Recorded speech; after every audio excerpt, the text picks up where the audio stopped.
Okay, maradyo na buntag at sari kita kuman sa may Mariano Espina Memorial Central Elementary School.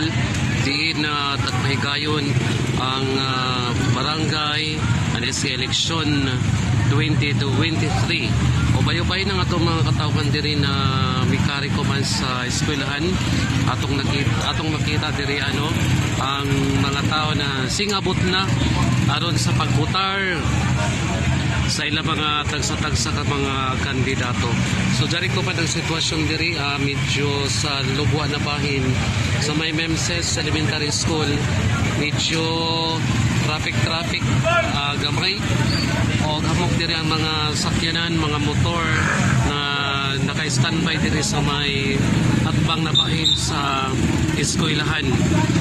So medyo gamay raan kuman ang mga tao pa kuman, inin kuman na motor kuman na buntag. Siguro sa sunod inin na sunod na mga oras muhamok-habok na ini, no? So amoy di kuman ang sitwasyon diri sa ato na himutangan sa may Mariano Espina Memorial Central Elementary School diri sa may Barangay Tap.